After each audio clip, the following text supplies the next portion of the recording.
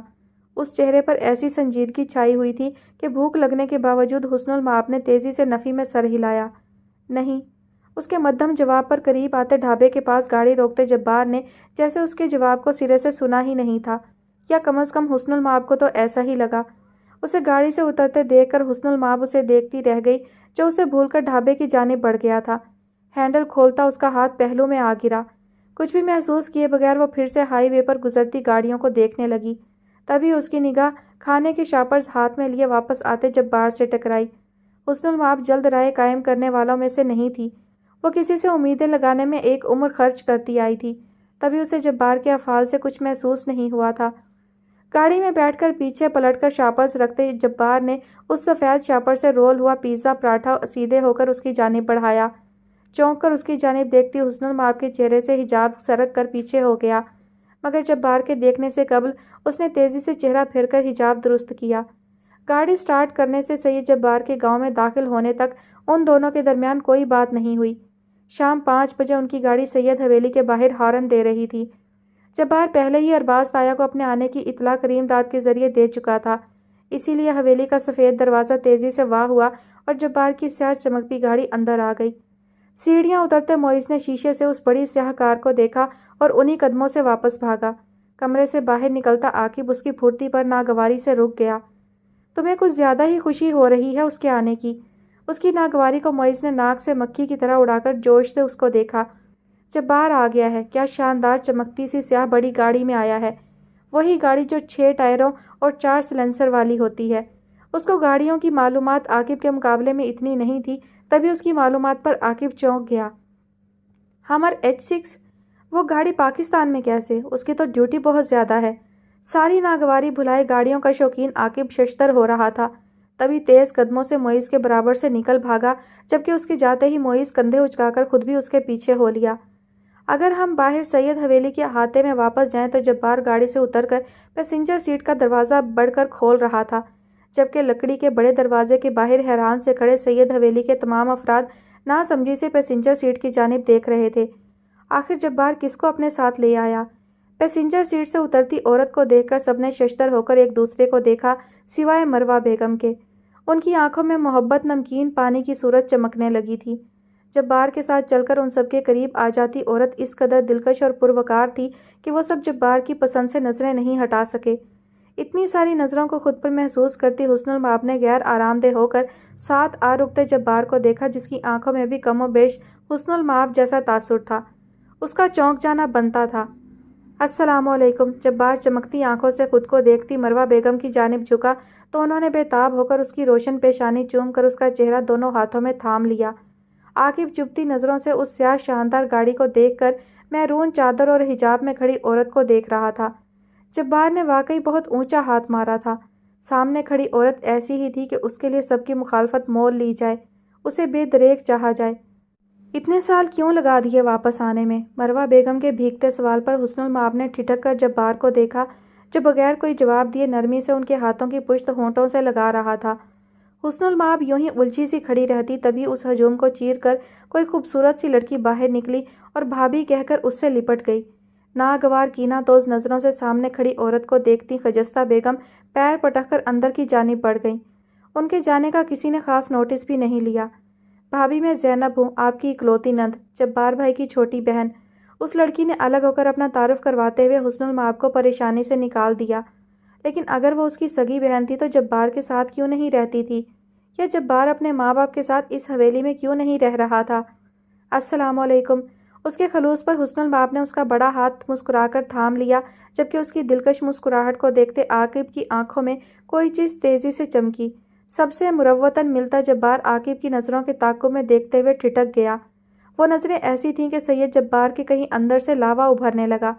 نرمی سے برابر کھڑی مسکرا کر باقی سب سے ملتی حسن المآب کا ہاتھ تھام کر اس نے سب کے ساتھ عاقب کو بھی چونکا دیا۔ تمہیں میں اپنی دادوں سے ملوانا چاہتا ہوں۔ اس کے بظاہر نرم لہجے نے باقی سب افراد کو سوائے زینب اور مروہ بیگم کے پیچھے ہٹنے پر مجبور کر دیا۔ حسن المآب کو اس نے صحیح سے حیران ہونے کا موقع بھی نہیں دیا۔ وہ اس کے ساتھ اندر کی جانب کھینچی چلی گئی۔ پیچھے باقی سب بھی اندر کی جانب آ رہے تھے۔ حال میں اپنے مخصوص دیوان پر ٹانگ چڑھا کر بیٹھے سید قاسم مجتبیٰ نے سامنے سے مضبوط قدموں سے بڑھتے جبار کو دیکھا اور اسی تیزی سے اٹھ کھڑے ہوئے۔ جبار نے ان کو نہیں دیکھا تھا، جسے محسوس کر کے اندر ہی کوئی جذبہ دبا کر انہوں نے اس کے ساتھ چلتی عورت کا نیم رخ دیکھا۔ جبار! ان کی گونجدار رعب بھری آواز پر حال میں سکتہ چھا گیا۔ ان کی تیز آواز سن کر اپنے کمرے میں نفرت سے بل کھاتی زیبا صلاح الدین اور خجستہ بیگم بھی باہر نکل آئیں۔ اب آنے والا تھا نا اصل مزہ۔ جبار نے چونکے بغیر ٹھہر کر ان کو دیکھا۔ اس لہجے کی گونج پر پلٹتی حسن المآب نے سامنے کھڑے رعبدار سے شخص کو دیکھا، جو عمر کے آخری حصے میں بھی سفید قمیض شلوار پر سیاہ چادر اوڑھے تازہ دم، رعبدار اور صحت مند لگ رہے تھے، مگر ان کے چہرے کے تاثرات میں اس قدر سختی اور رعونت تھی کہ جذبے پہچان لینے والے حسن المآب کا دل سکڑ کر پھیلا۔ جبار کے نکاح میں اس کا یہ بھرا پورا خاندان کیوں شریک نہیں ہوا تھا، اس بات کو کسی حد تک سامنے کھڑے بزرگ کو دیکھ کر اسے سمجھ آ رہی تھی۔